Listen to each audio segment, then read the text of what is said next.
minhas queridas e meus queridos, tudo bem? Espero que todos estejam bem, se cuidando. E aí eu venho trazer para vocês uma aulinha sobre Revolução Russa. Principal revolução do século XX, cria o grande contraponto ao modelo capitalista de sociedade e vai ser de fato, né, a primeira vez que você tem um governo efetivamente de caráter socialista no mundo. Beleza? Para a gente entender a revolução, galera, a gente tem que entender o que leva, né, a população a se mobilizar e gerar o processo revolucionário. Isso é muito importante, senão a gente não consegue fundamentar o nosso conhecimento. Bem, o que era a Rússia antes da Revolução? Vamos lá. Você está falando de uma sociedade basicamente agrária. 80% da população vivia no campo, vivia, inclusive, dependia da agricultura. E aí tem um problema. No campo você tem uma estrutura que era muito similar à estrutura feudal, né? Com uma aristocracia, uma nobreza, né, muito poderosa, que exercia muito poder sobre o rei, sobre o czar, a gente vai falar sobre ele já, né? E o acesso à terra era extremamente limitado. Então você tem um problema em relação à terra, você tem uma população que vive no campo, você tem uma população que é pobre, que passa miséria, que passa fome, beleza? Para além disso, você fala de uma economia agrícola. Enquanto a Europa toda já havia passado por 2 processos de revolução industrial, a Rússia ainda não. Na verdade, a Rússia vai começar a se industrializar a partir do início desse processo revolucionário, mas a gente vai entender isso já. Então você tem uma Rússia muito empobrecida, com uma estrutura agrária, com uma nobreza muito forte, com um clero, né? Ou seja, os membros da igreja ortodoxa ainda exercendo muita influência, e um governo do czar, ou dos czares. Czares vem de Césares, de imperador.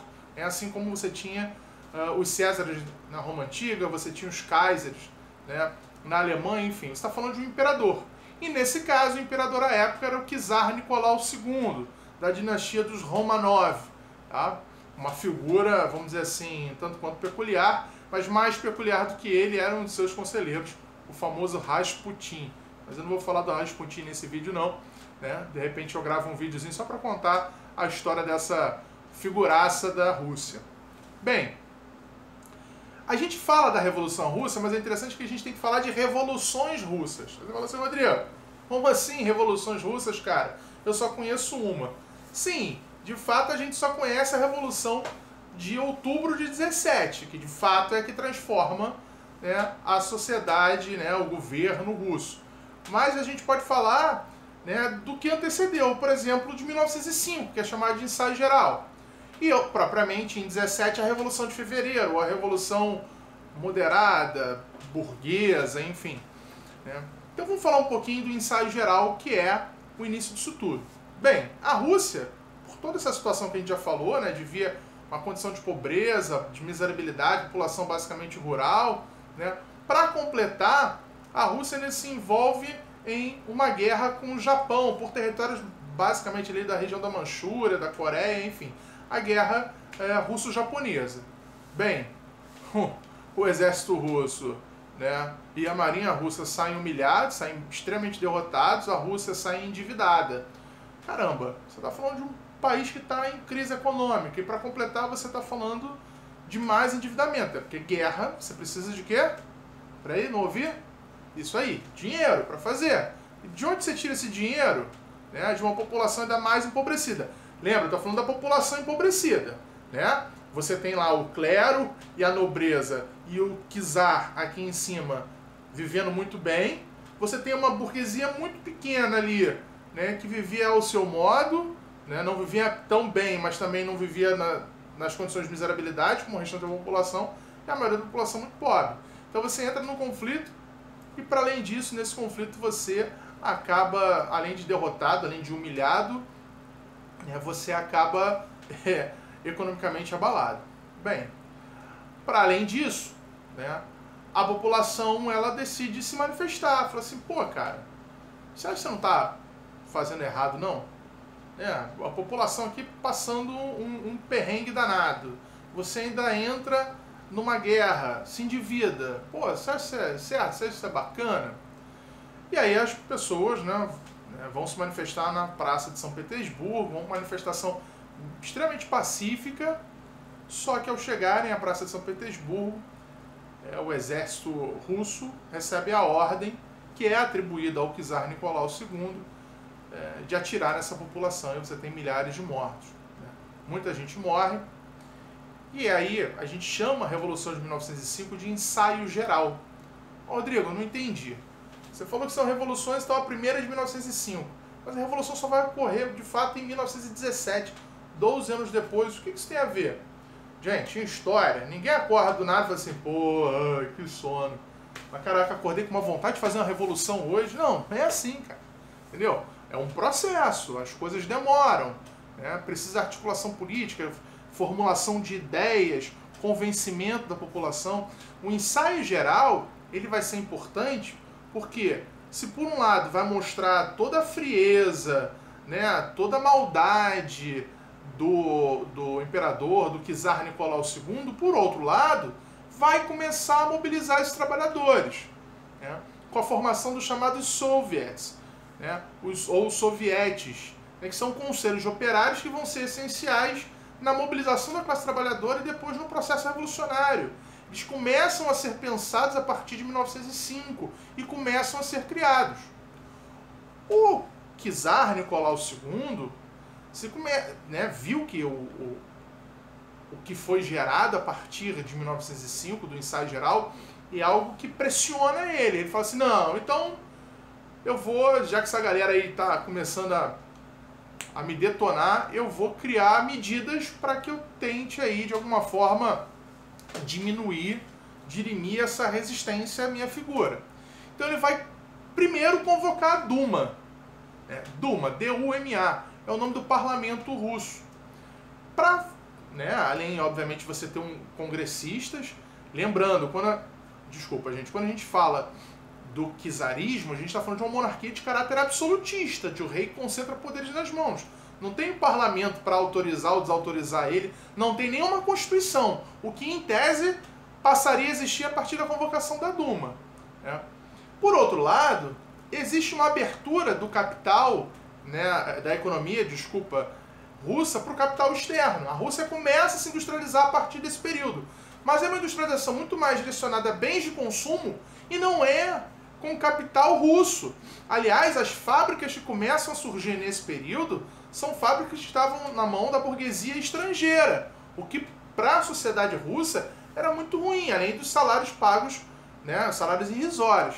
Então, se por um lado 1905 foi de fato um período onde você tem ali muito ruim, porque você tem um massacre daquela população, por outro lado, por isso que a gente chama de ensaio geral, você tem uma série de medidas que acabam permitindo criar as condições necessárias para lá na frente, em 1917, a gente ter de fato o processo revolucionário como nós conhecemos.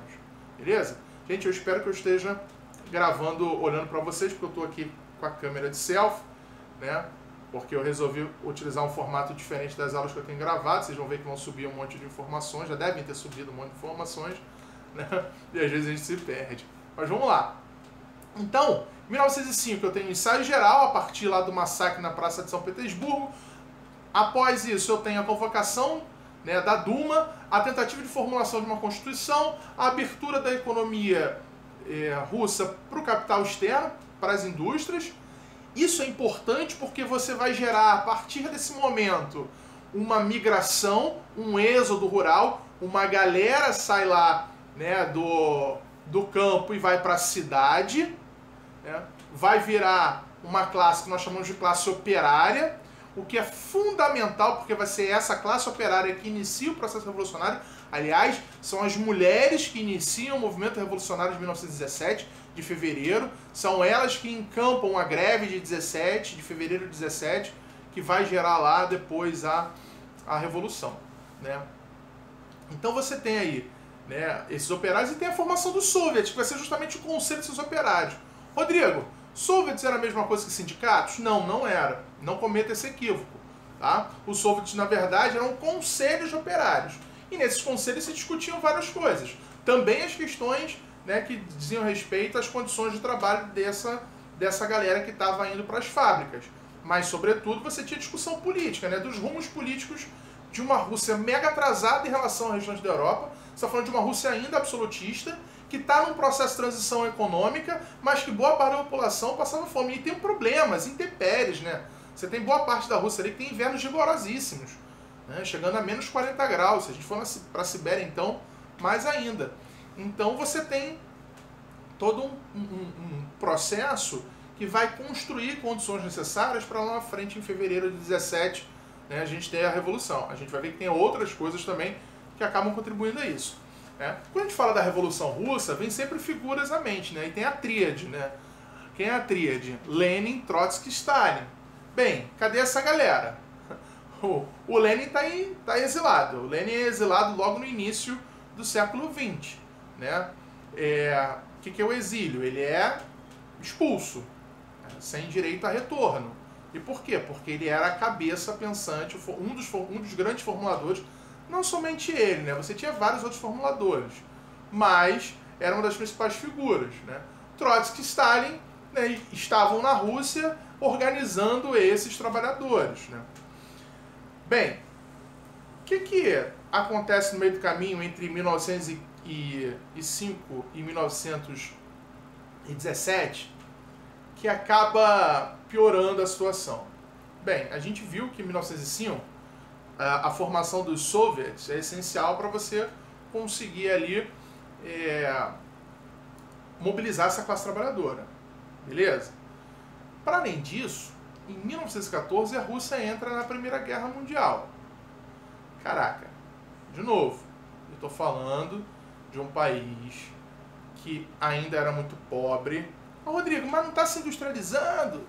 Galera, tá, mas como é que é a condição de vida desse operário?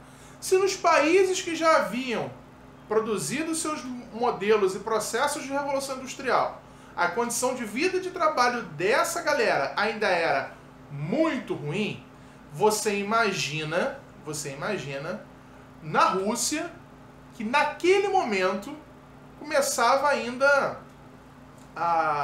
muito de forma insípida e efêmera, porque é de curta duração e não vai alterar a estrutura econômica da Rússia, a produzir o seu processo de revolução industrial. Uma Rússia que no campo tinha relações basicamente de servidão.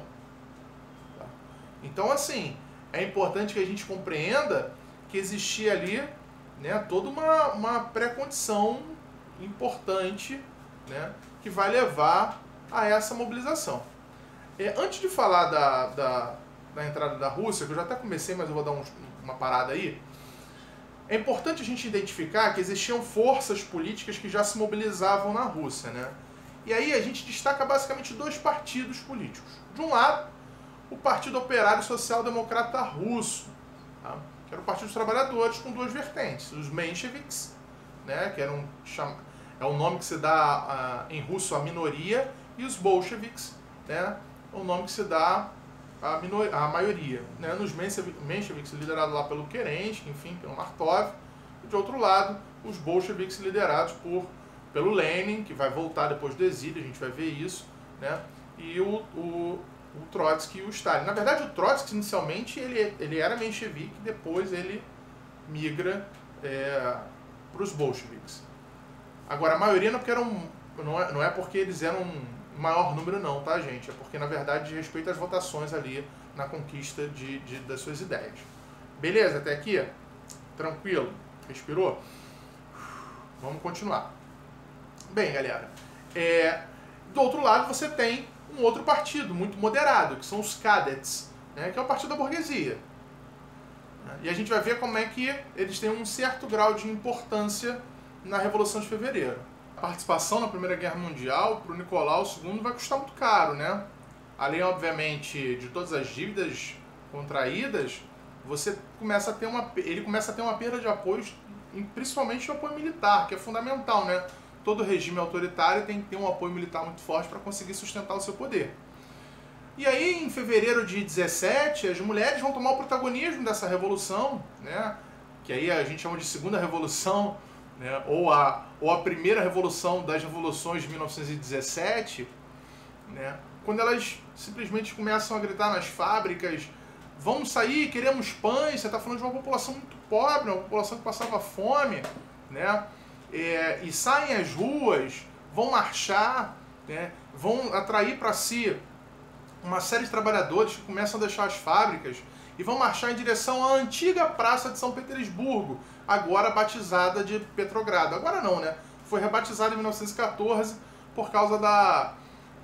São Petersburgo, né, se aproximava muito do idioma alemão, e aí a Rússia queria um distanciamento dessa característica alemã, e aí vai ser chamado de Petrogrado, e depois, em 24, com a morte do Lenin, ela vai ser rebatizada de Leningrado. Beleza? Então vão até Petrogrado, até o palácio, para exigir, né, o pão, né, exigiam melhorias de vida para essa população, exigiam inclusive a saída da Rússia da guerra, né? O Nicolau II, de novo, assim como em 1905, ele manda o exército detonar geral, passar o rodo. Bem, o exército não vai fazer isso. Pela primeira vez o exército coloca contrário, de fato, ao Nicolau II, e o Nicolau II vai acabar sendo deposto na Revolução de Fevereiro de 1917, revolução que é tocada pelas mulheres, mas é também tocada pela vertente menchevique, lá do Partido Operário Social Democrata Russo, né? Os mencheviques, apoiado, aí se lembra que eu falei dos Cadets, da importância, apoiado pelos Cadets, assumem, né, o início desse conflito, o início dessa revolução e desse governo provisório. É interessante, né, que o principal liderança menchevique, aí, o Kerensky, ele vai assumir o posto aí como se fosse um premier, né? Uma espécie de um primeiro-ministro, e vai governar, e em tese, né, com o poder garantindo maioria no parlamento esse composto em boa parte pelos Cadets, pela burguesia. Tá? O grande problema, né, e aí logo depois, em fevereiro, né, em abril, o Lenin volta do exílio, né, vai lançar as teses de abril, paz, pão e terra, ou paz, terra e pão, enfim, não interessa a ordem, né. O mais interessante, assim, do governo menchevique é um governo que, de fato, não vai promover nenhum tipo de alteração estrutural na vida dessa sociedade russa. Inclusive, mantém a Rússia na Primeira Guerra Mundial. Esse é um dos grandes problemas, né, que a gente tem aí no início do governo bolchevique, no início desse processo revolucionário, que vai retirar o Nicolau II do poder, mas mantém ele vivo. Ele é a família Romanov, né? Na verdade, só quando os bolcheviques chegam em outubro de 17, você tem, né, logo após a execução de toda a família real, né, enforcada, enfim, em praça pública, para regozijo, né, da população, aquela coisa toda, né, aquela figura autoritária que havia oprimido a população agora está sendo executada. Então, o primeiro governo revolucionário vai durar de fevereiro até outubro de 17, né, com medidas muito amenas, né, mas mantém a Rússia na Primeira Guerra Mundial. Não soluciona a questão dos trabalhadores, os trabalhadores continuam oprimidos, mal remunerados, com fome. O Lenin volta do exílio em abril de 17, né, publica suas teses de abril com paz, pão e terra, né, paz com a saída da Rússia da guerra, pão para solucionar a questão da fome, e terra porque se propunha aí a fazer a reforma agrária. E aí em 17 os bolcheviques tomam o poder, né? E aí quando tomam o poder, né, o Nicolau II viu que ter sido tirado do poder tinha sido o menor dos problemas dele. Tá? Bem, só que a chegada dos bolcheviques ao poder, ela acaba sendo muito mal vista por vários setores. A nobreza, né, que já havia sido meio que destituída, a época da Revolução Menchevique fica aterrorizada, né? E mais ainda os países ao entorno da Rússia, né? Porque de fato, né, os bolcheviques representavam uma radicalização desse processo, né? E por isso você tem no ano seguinte, né, a Rússia vai sair da guerra em 17, o Lenin lá assina lá o armistício, né, retira a Rússia da Primeira Guerra Mundial, porque de fato essa era uma condição sine qua non, uma condição primordial para a Rússia conseguir se recuperar, né? E aí você tem em 1918, estourando a Guerra Civil, que vai durar até 1921. A guerra civil vai opor, de um lado, o exército branco, que é o exército contra-revolucionário, e aí você tem, dentro do exército contra-revolucionário, forças estrangeiras que tinham medo dessa revolução, que vai assumir depois um caráter de fato socialista.